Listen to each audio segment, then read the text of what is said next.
जरा सोचिए, अगर आपके मोहल्ले का एक गरीब लड़का अचानक गायब हो जाए और सालों बाद उसी गली में सरकारी अफसर बनकर लौट आए, तो क्या होगा?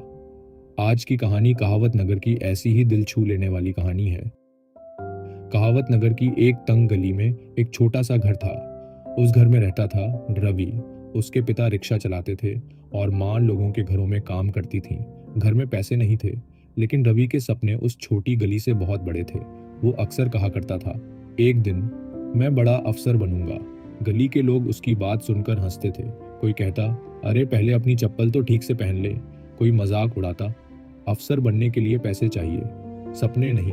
रवि कुछ नहीं कहता था, वो बस चुपचाप पढ़ता रहता था। लेकिन एक दिन रवि अचानक गायब हो गया। न कोई चिट्ठी, न कोई खबर। पूरे मोहल्ले में बातें होने लगीं। कोई कहता भाग गया होगा, कोई कहता पढ़ाई छोड़ दी होगी। धीरे धीरे लोग उसे भूल गए। लेकिन उस गली में एक इंसान ऐसा भी था जो हर शाम दरवाजे की तरफ देखता था। वो थी रवि की माँ। दिन भर लोगों के घरों में काम करने के बाद वो थकी हुई घर लौटती, लेकिन जैसे ही शाम होती उसकी नज़र दरवाजे पर टिक जाती। उसे हमेशा लगता, शायद आज दरवाज़ा खुलेगा और सामने खड़ा होगा उसका बेटा। लोग कहते थे, अब वो नहीं आएगा, उसे भूल जाओ। लेकिन माँ का दिल ये मानने को तैयार ही नहीं था। उसे पूरा विश्वास था उसका बेटा एक दिन ज़रूर लौटेगा। दिन बीतते गए, मौसम बदलते गए, लेकिन उस माँ की उम्मीद आज भी वैसी ही थी।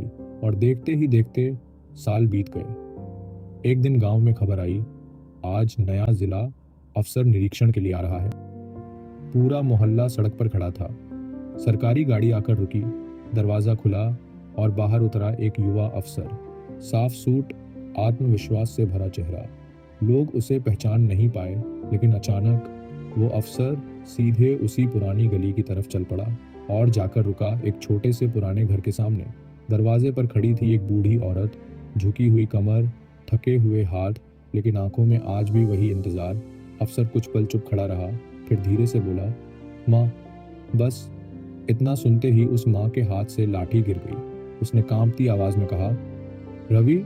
अगले ही पल माँ अपने बेटे से लिपटकर फूट फूट कर रोने लगी। पूरी गली चुप खड़ी थी, क्योंकि आज सबको समझ आ गया था, जिस लड़के को कभी इस गली ने कमजोर समझा था, वही आज उस गली का सबसे बड़ा गर्व बनकर लौटा था।